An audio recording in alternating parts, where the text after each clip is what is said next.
a breakdown with a happy ending.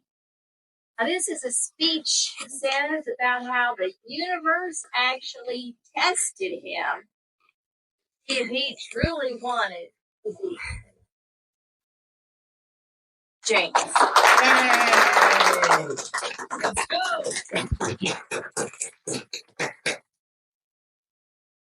Do you remember September 19th when I showed up on Zoom for this Toastmasters? Yes. That was my very first Toastmasters. Prior to me logging in the day before, I did a bunch of research on where I can find the closest chapters to me to where I can actually get started with Toastmasters. I found this one, but I had to work. So that's why I logged in via Zoom. My next option would be on my day off. And I only found one Toastmasters chapter that is on a Friday. And it was Metropolitan Ministries. So I put a plan in motion after I saw this Toastmasters and how it ran. I was super excited. I got ready on that Friday morning. I got everything situated, got my daughter ready so my wife didn't have to worry about her because she was working. I got dressed nice, put on a little undershirt too, because they keep it cold in most of these buildings for Toastmasters. And I got on the road. I turned on my music. I'm bumping my mix because I am a DJ. I'm bumping my latest mix and I'm just smiling from ear to ear on my way to Toastmasters. This drive is about a 40-minute drive. I get there a little early. So I'm sitting in my car, pumping myself up. So I'm like, I'm going to do a table topics. That's the one speech I know I can do as a non-member. So I'm sitting in my car and I'm just waiting. All right, it's 5 minutes till. I'm going to go ahead and head in. I go up to the door and I noticed, oh, it's locked. It's a buzzer. Lady's like, buzz it. How can I help you, sir? I'm here for Toastmasters.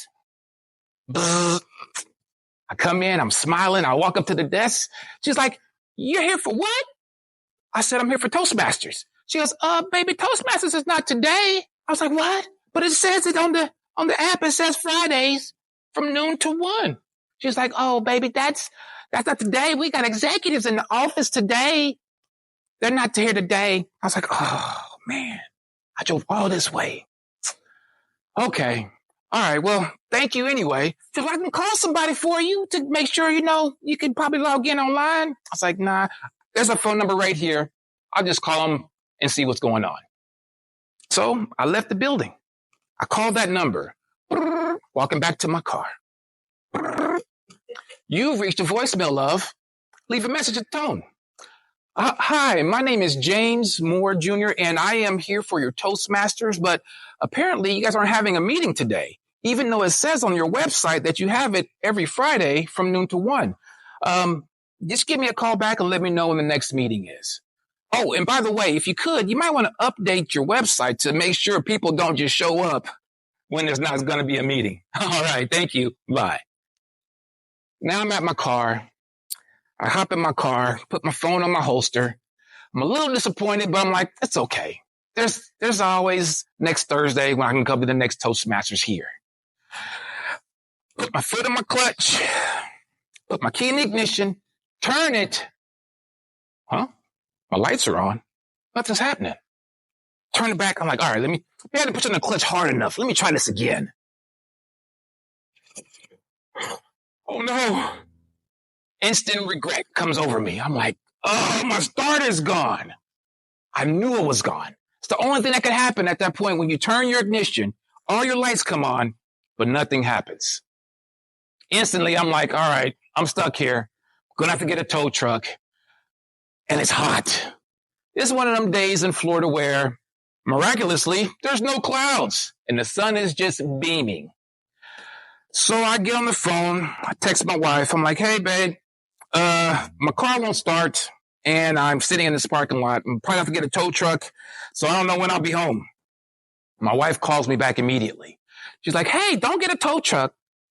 I can come and get you at 12. I got to work at 12:30. I can come and get you. I'm like, oh, great. All right, so I'll just sit here. She goes, yeah, it'll probably be about an hour, though, after I get off of work. I'm like, oh, mind you, I went into the building at 11:55. I spoke to that lady at about 12 o'clock. I left that building at about 12:05. It's going to be about an hour and a half before my wife gets to me. I'm like, okay, I can handle that. All right, I'll be here. And she goes, I remember my dad saying that you can start a car without a starter. I was like, oh, pop the clutch. Why did I think of that? I was like, all right, well, when you get here, I'm going to need you to help me push the car so we can pop the clutch. Okay, I can do that. I'll see you soon. I love you. Bye. So I'm sitting in my car, and it is hot. I take off one layer of clothes. I didn't think to go to the building and say, hey, can I sit in here and wait? I'm just like, nope, I'm going to wait in my car. Just wait it out. I was hoping I would see somebody walking along that I could be like, hey, $5 if you help me push my car. Nobody was around. So I sat there, tried to watch a few videos on YouTube, got bored with that. Then I got the bright idea to make some videos for stories on Facebook and Instagram. So I'm sitting there, I'm like, hey guys, going to Toastmasters, and they're not even open today. But it's not going to discourage me. I want to be a Toastmasters. I'm going to speak. I know it's destined for me. Next video. All right, y'all. It's hot. Oh my God, the sun is beaming. Look, it's all sun. There's no clouds. But I'm going to be okay. I'm basting in my own juices, but I'll be okay. My wife's on her way in about 20 minutes. I'll be fine. Next video. All right, y'all, I'm literally dying out here. I need some water, and I can't find no water. I don't want to walk nowhere because I don't know where I'm at. But I'll be okay. I still want to be a Toastmaster. I made 2 more videos similar to that before finally my wife shows up. When she shows up, I'm like, yes. She gets out of the car. She's wearing these nice yoga pants, and I'm looking at them legs. I'm like, them legs better be ready to work. She comes over to the car. I put the car in neutral. I'm like, are you ready, babe? She's like, yeah, I'm ready. We push the car out of this parking stall, and we have to turn it because this driveway is kind of small. As we turn the car, we give it a good go. I hop in, pop the clutch, nothing. I'm like, oh, let's try it again. I'm like, babe, we got a speed bump right here. We got to get over the speed bump, and then I'm going to do it again. All right. I'm like, all right, now push. We push, get over the speed bump. I hop in, put it in gear, pop the clutch, vroom. Yes! Woo, let's go! I look back in the rear view. I'm like, all right, babe, I gotta go. And she was standing like this, and I saw her as a superhero. My wife saved me. That was the moment that I felt like I had a very deep connection with my wife. The marital moment was miraculous, and she saved me. Even though she thinks it's over dramatic, she truly saved me. Thank you.